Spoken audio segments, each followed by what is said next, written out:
Good morning, everyone, and welcome back to the GuideWell Insights Lounge. We're here at the Oliver Wyman Health Innovation Summit. My name is Kate Warnock, and I have one of our very favorite guests joining us right now, Renee Finley. Renee, welcome to the interview. Thank you, Kate. Glad to be here. We're happy to have you. Renee is the Vice President of Innovation at GuideWell. So Renee, here we are at the summit, and the overarching theme has been the consumer imperative. In your role, I was wondering, what is GuideWell's strategic approach to innovation, and how has consumerism evolved that strategy since you've been in your role? Absolutely. Thank you so much. So at GuideWell, our focus on innovation really begins with a laser sharp focus on the critical issues that need to be solved. So instead of trying to just focus on the latest, greatest technologies, we're really trying to understand and hone in on those critical problems. And in doing that, we put the patient or the consumer really at the center. And we anchor it around 7 core centers of excellence, if you will, that allow the consumer to be empowered. And those centers of excellence include everything from how we think about the whole being, right, the mind, body, and spirit of the individual. We think about the tools and resources, the digital technologies, the remote healthcare solutions that will help to give them ubiquitous access to healthcare. We think about the what we call consumer engagement pieces, which are the opportunities for us to connect with them through social, local, and mobile technologies. And then we also think about the role of data and how data can be so empowering, but it has to be actionable data and data that's relevant and in context. And so we really try to focus not just on the big data, but this hyper-personalized consumer information. So as we've made this journey, what we found is that the focus on consumerism really has to be driven around empathy, as we think about putting ourselves in the consumer's shoes. And we heard that a lot today in the Oliver Wyman sessions around the consumer imperative. Absolutely. I mean, everything that you say, it just resonates so much with the speakers that we've had on. I hope that our viewers have been looking through all of our playlist. If you missed our speakers yesterday, Renee, we have them all available on demand on the GuideWell YouTube channel by, everyone from Alexandra Drain talking about empathy and Donata Temuto talking about how compassionate leaders like yourself are going to help the industry pivot to the consumer, which is where they always should have been, but for a host of reasons, as we know, hasn't always been the case. So right. Wonderful that you're in your role. All right, our next question for you, Renee, as someone who actively monitors the trends in health innovation, what really has your attention as a trend worth watching? Yeah, so there's really 2 or 3 key trends that I'm focused on right now. One is behavioral health, and it goes back to this concept of mind, body, and spirit, and how we put ourselves in the psyche of a consumer, understanding the emotions that they are feeling, and what will actually resonate with them in terms of, as Kyra talked about, creating that stickiness for behavioral change. And so this whole focus on behavioral and mental health is really a key trend for us. Another one that I'm high on right now is wellness without walls. So as we've been working with Johnson & Johnson and GE and Cisco on the intelligent home, the focus there has really been on bringing solutions in an ambient way to the home setting, so that we are creating a greater continuity of care for our members and our residents. And then the third trend is really this idea around precision medicine. And I really believe that it's going to have a tremendous impact on how we think about healthcare going forward, and the enlightened view that we'll have on how to get to a personalized solution, particularly in these cases of rare and undiagnosed disease. So it'll be an area of focus for me in 2017. Very good. Well, Renee, I was hoping let's go back to the response that you just gave us about the intelligent home. Yes. Where is this? And, Sure. and tell us a little bit more about it. Absolutely. So the Intelligent Home is located in Lake Nona Medical City, which is where our innovation center is located, just outside the Orlando airport. It's a triplex built in the Tavistock community.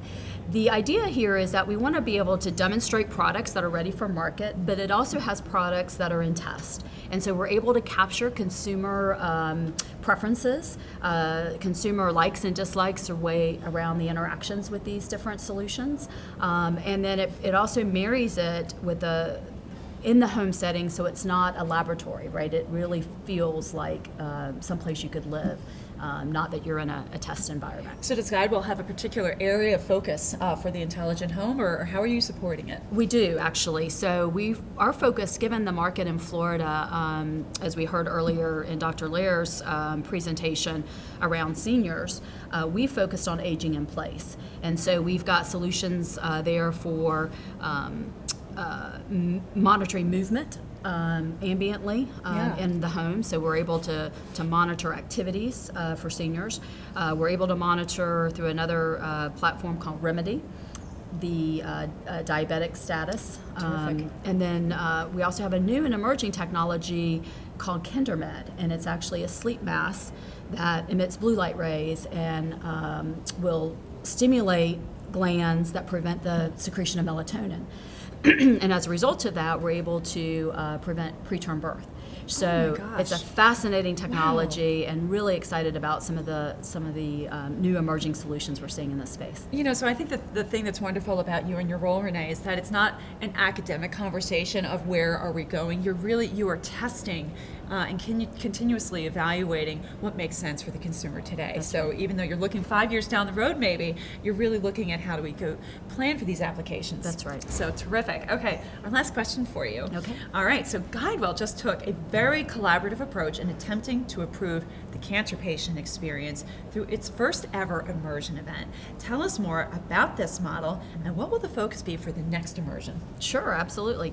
So we were very grateful to have the partnership of American Cancer Society, Prime Therapeutics, Lilly Council, many others, Florida Hospital, Orlando Family Physicians, as we focused on the patient experience through survivorship.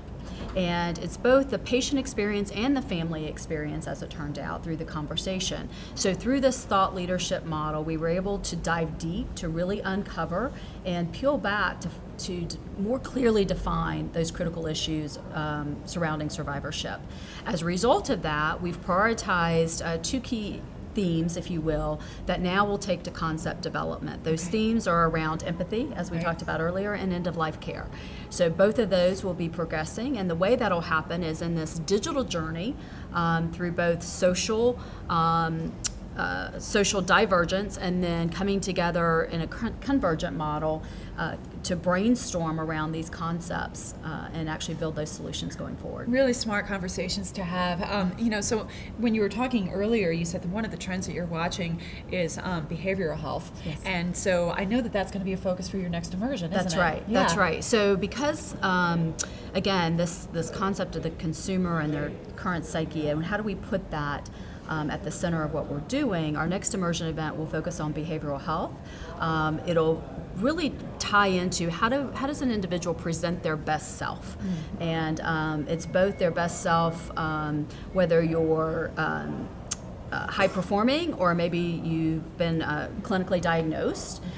We want to move away from the stigma around behavioral health issues and really peel that back in a way that allows for meaningful conversation and transparent conversation. And I know when you were referencing earlier, Renee, that you have these centers of excellence, that you look at these trends and you look at all of these, what's impacting the health industry, that you really are going to have such an interesting, dynamic conversation around behavioral health that maybe is very unique from other conferences. So, yes. I look forward to you leading that. And I know that for anyone who is interested, they can go to your website, which is guidewellinnovation.com, pull up the information, and there's a contact form, and we invite everyone who's watching us to really take a look. And I know that you're soliciting, you're really highly curating the attendees, the speakers, and the participants. So it's a really unique environment. And I can tell you from the cancer experience that you just hosted, the chemistry that came out of that group, I think is second to none. So, kudos to you for creating that kind of environment, for that kind of collaboration. Well, I think, if you create an environment where there's open transparency, it builds trust, and trust builds lasting relationships. And so we're pleased to have had that experience and look forward to the next one. And again, it mirrors the themes that we've been talking through here at the Oliver Wyman Health Innovation Summit, how important empathy is, being real and transparent. And, as Donato Tramuto was saying, being willing to share maybe the things that have been real challenges in your own life, to bring out the best in others too. That's right. So, Good. Well, Renee, it's always a delight to have you Thank you, here Kate. at the Guidal Insights Lounge, and I look forward to having you again at our next event. My name is Kate Warnock. Please keep watching.